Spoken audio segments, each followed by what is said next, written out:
اعوذ باللہ من الشیطان الرجیم، بسم اللہ الرحمن الرحیم۔ تو دوستو، یہ ہمارا لیکچر نمبر 3 شروع ہو چکا ہے۔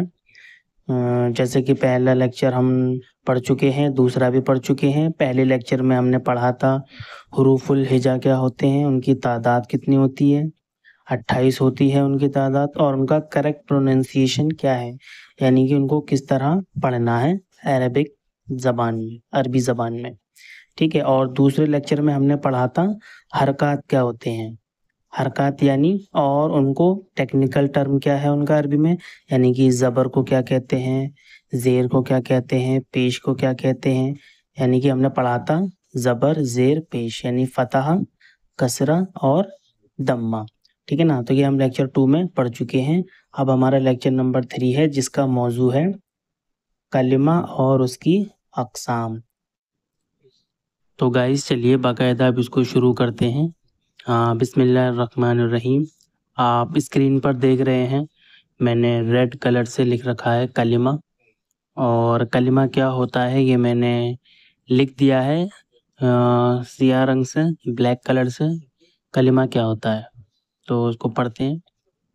کلمہ کیا ہوتا ہے؟ حروف اور حرکات کے ملنے سے الفاظ بنتے ہیں جو بے معنی بھی ہوتے ہیں اور بامعنی بھی، ٹھیک ہے۔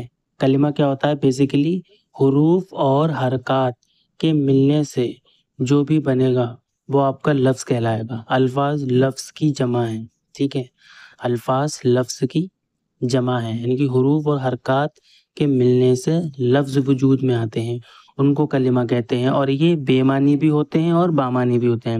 لیکن ہم اپنے کورس میں بامعنی پڑھیں گے، کیونکہ بے معنی قرآن میں نہیں آئے ہیں، تو اس لیے ہم اس کو اسکپ کریں گے، ٹھیک ہے۔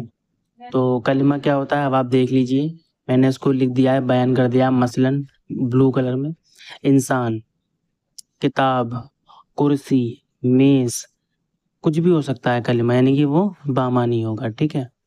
یہ بہت سمپل ہے، بس کلمہ اسی کو کہتے ہیں کہ حروف اور حرکات کے ملنے سے جو لفظ بنے گا وہ آپ کا کلمہ کہلائے گا، اوکے۔ اب کلمے کی اقسام کیا ہے اس کے بارے میں جان لیتے ہیں۔ کلمے کی 3 اقسام ہوتی ہیں، یعنی کہ یا تو وہ اسم ہوگا وہ کلمہ، یا وہ کلمہ فعل ہوگا، یا حرف ہوگا۔ چوتھی کوئی اسم نہیں ہوتی کلمے کی، ٹھیک ہے۔ کلمے کی اقسام میں صرف 3 ہیں: اسم، فعل اور حرف۔ اب ہم اسم، فعل اور حرف کیا ہوتا ہے اس کو دیکھتے ہیں، ٹھیک ہے۔ تو ہم آ گئے ہیں اپنی نیکسٹ سلائیڈ پر، جس میں نے مینشن کر رکھا ہے ڈفرینٹ کلر کے ساتھ، ٹھیک ہے۔ تو آپ اسم دیکھ سکتے ہیں، میں نے وائٹ سے شو کیا ہے، اور اس کی ایگزامپل بھی میں نے وائٹ سے ہی شو کی ہے۔ فعل کو میں نے ریڈ سے کیا ہے، اور اس کی ایگزامپل بھی میں نے ریڈ سے ہی شو کی ہے۔ اسی طرح حرف کو میں نے بلو سے کیا ہے، ٹھیک ہے۔ تو اسم کیا ہوتا ہے دیکھ لیتے ہیں۔ اسم کسی بھی شخص، جگہ، چیز، صفت یا کام کے نام کو اسم کہتے ہیں، ٹھیک ہے۔ بہت سمپل ہے، بہت چھوٹا سا ٹاپک ہے، ٹھیک ہے۔ اسم، فعل اور حرف، یہ کلمہ ہوتے ہیں تینوں، یہ کلمے کی اقسام ہے، ٹھیک ہے۔ تو اسم کیا ہوتا ہے؟ کسی بھی شخص کا نام، کسی بھی جگہ کا نام، کسی بھی چیز کا نام، یا کسی بھی چیز کی، شخص کی، جگہ کی صفت کا نام یا کام کا نام، اس کو اسم کہتے ہیں، ٹھیک ہے۔ جیسے کہ شفیق، میرا نام ہے شفیق، تو یہ شخص کا نام ہو گیا۔ کرسی کسی چیز کا نام ہے تو یہ بھی اسم ہو گیا۔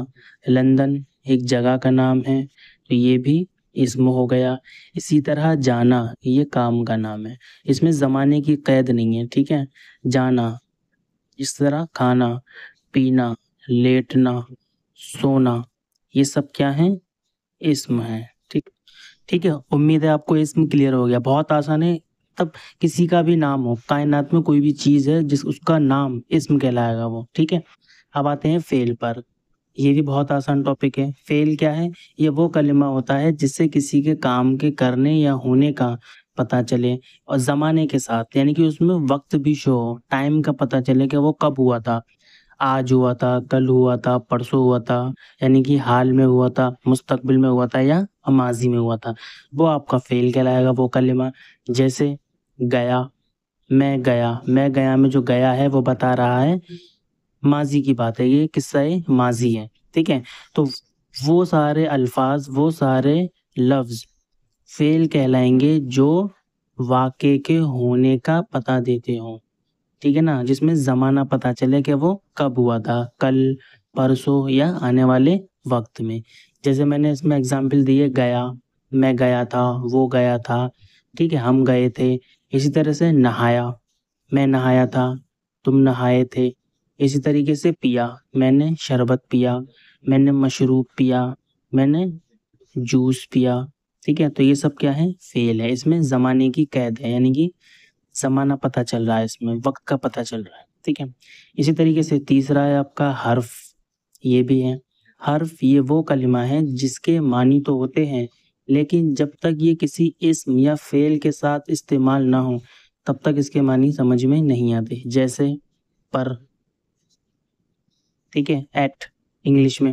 اس طریقے سے میں انگلش میں جو ہوتا ہے ان، آن، ٹھیک ہے، جو پریپوزیشنز ہوتے ہیں نا آپ کے، وہ تو یہ حرف کہلاتے ہیں. یہ بھی کلمہ ہوتا ہے عربی زبان میں، اس کو بھی کلمہ کہتے ہیں. کلمے کی اقسام میں سے ہے یہ. ٹھیک ہے، تو یعنی کہ جب یہ کسی کے اسم یا فعل کے ساتھ آئے گا تبھی اس کے معنی متعین ہم کر پائیں گے، ادروائز ہمیں نہیں پتہ چلے گا اس کے معنی کیا ہیں.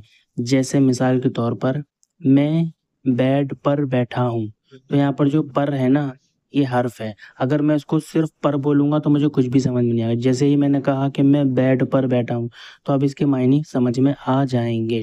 یہ آپ کا حرف ہوتا ہے. ٹھیک ہے. عربی میں فی، جس میں کہتا ہوں آئی لیو ان لنڈن، تو جو ان ہے انگلش میں، جو ان ہے وہ فی کے برابر ہے، فی کے ایکویولنٹ ہے، اس کو آپ حرف کہتے ہیں.